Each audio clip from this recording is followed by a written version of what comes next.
In 1947, police were called to a Harlem brownstone. It was an infamous home by then, and the house just felt wrong. There was something that curled in your stomach as you walked by. Locals whispered that you shouldn't get too close. When a terrible smell began drifting from the inside, police were called. When they tried the front door, it wouldn't budge. There were piles of objects stacked high and packed tight, sealing the entrance shut. So they climbed through a second-story window, and what they found inside was unlike anything they'd ever seen. The house belonged to the Collyer Brothers, two men raised in comfort and wealth, both educated, both brilliant.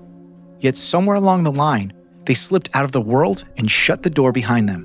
What followed was a life lived in secret, inside a fortress of clutter, tunnels, and traps that only they understood.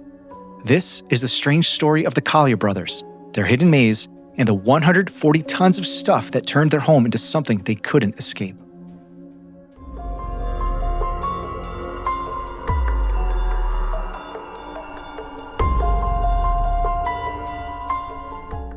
Homer and Langley hadn't always lived behind walls of junk. They were born at the turn of the century. Two bright boys in a house filled with books, music, and the kind of life people liked to brag about. Their father was a respected physician, and their mother's voice once carried across opera halls. Homer studied law at Columbia, while Langley split his days between chemistry, engineering, and the piano, even playing at Carnegie Hall. You would never have imagined the path that was waiting for them, or the way the walls of that brownstone would one day close around their lives. The men lived with their mother in the house until she passed away at 73 in 1929. Their father had left years earlier, and they inherited the home. Although the gas and electricity were cut off in 1928, Langley brushed it off, saying they wanted a simpler life. But the truth was quieter than that. They were already starting to pull away from the world outside their front door. Despite living in darkness except for the glow of kerosene lanterns, the boys were still wealthy, sitting on a small fortune in bonds and trusts. But their growing paranoia and deep distrust of the financial world meant they simply refused to touch their own money. The Depression changed the streets around them. Shops closed, families moved away, and the brothers didn't like the way the neighborhood felt anymore. They still ventured out from time to time, but the world outside started to feel like a place they weren't sure they trusted. But it was in 1933 that the men truly began to disappear from the world. Homer became blind due to an eye disorder and suffered severe arthritis that would cripple him in the next couple of years. And he was never seen outside the house after this. Langley didn't trust doctors after Homer went blind, blaming them for letting things get so far. So he decided that he would handle everything himself. He fed Homer a crate of oranges every week, along with black bread and peanut butter. And he was sure that this strange routine would fix Homer's eyesight. So he began stockpiling newspapers and magazines, stacking them up to the ceiling for the day when Homer could read them. Their home was boarded up because they feared the neighborhood and of being robbed. The community began spreading rumors that the brothers kept a fortune locked inside the house, leading to several break-in attempts. And the stories grew with every passing month. The fact that Langley was rarely seen in public didn't help. He usually waited until midnight to venture out to gather water from a nearby well and to get food.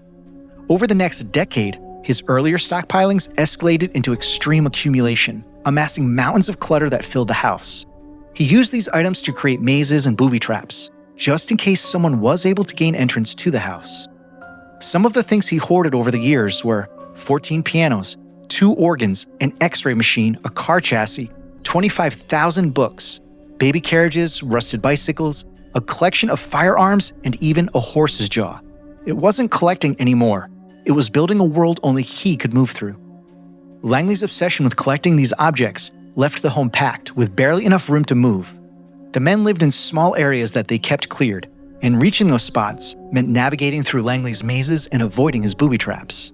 Homer, on the other hand, he didn't move much from the alcove where he laid, relying on Langley for every aspect of his life, from feeding to cleaning him. In March 1947, 14 years after the men turned away from the world, the police received an anonymous call reporting a decomposing smell coming from the house. When the police reached the house, they knew right away that the front door wasn't going to open. Something huge pressed against it from the inside, and they had no choice but to climb through the second-floor window, and the smell hit them as soon as they dropped inside. Something in that house was dead. Inside, the air felt thick and stale. Every step sent something shifting underfoot. Officers ducked through the makeshift tunnels, inching deeper into a maze that felt like it was swallowing the house whole.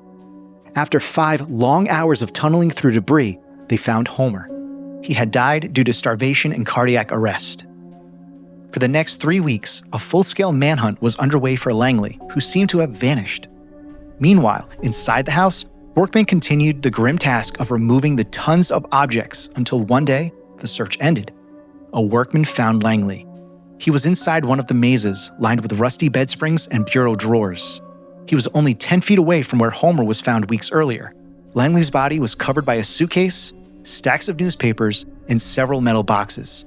He was found exactly where he fell, crushed by one of his own booby traps while crawling through the tunnel to bring his blind brother food. The house was eventually condemned and demolished. Despite being filled with worthless junk, the property was worth an estimated $100,000 at the time. In the end, the very sanctuary Langley built, which was his fortress of clutter and the maze that was designed to protect them, became their shared tomb.